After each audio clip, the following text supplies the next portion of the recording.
Cette courte mais précieuse lettre de Paul fut écrite durant sa première captivité, à Rome probablement, verset 1, 9, comparé introduction à l'épître aux Éphésiens, paragraphe 3, en même temps que les épîtres aux Colossiens, Colossiens 4.7-9, et aux Éphésiens, et adressé à Philémon, membre de l'église de Colosse, distingué par sa foi et son amour pour le Seigneur, versets 5 à 7. Le sujet de la lettre est tout spécial et personnel.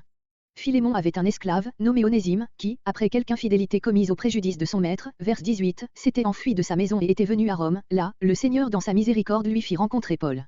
L'apôtre des gentils l'amena à la connaissance de Jésus-Christ, verset 10, et l'aima comme un frère, verset 16.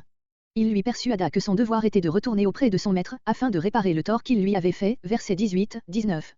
Mais, pour être plus sûr que Philémon ajouterait foi aux nouveaux sentiments de son serviteur, Paul remet à celui-ci cette lettre de recommandation, dans laquelle il plaide sa cause par les arguments les plus persuasifs et les plus touchants, voir verset 7, note.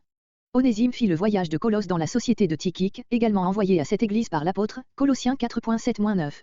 Tel est le sujet de notre épître. Plus elle est personnelle, spéciale, ne traitant que d'une affaire en apparence toute temporelle, mieux elle montre comment, pour le chrétien, tous les rapports de la vie peuvent s'élever à la plus haute spiritualité, devenir un lien de communion entre les âmes, un exercice de toutes les grâces de Dieu. Luther a écrit sur l'épître à Philémon la préface suivante. Cette lettre est un délicieux exemple d'amour chrétien.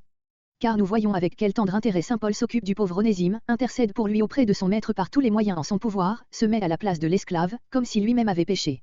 Et il fait tout cela, non par contrainte ou en usant d'autorité, comme il en aurait eu le droit, mais il renonce à son droit, afin d'obliger d'autant plus sûrement Philémon à renoncer au sien. Paul imite auprès de Philémon, et en faveur d'Onésime, ce que Christ a fait en notre faveur auprès de son Père. Car Christ s'est ainsi dépouillé de son droit, et, à force d'humilité et d'amour, il a obtenu du Père qu'il mit de côté sa colère et son droit, et qu'il nous reçut en grâce pour l'amour de Christ et de son intercession. Ainsi nous sommes tous ses Onésimes, si nous croyons en lui.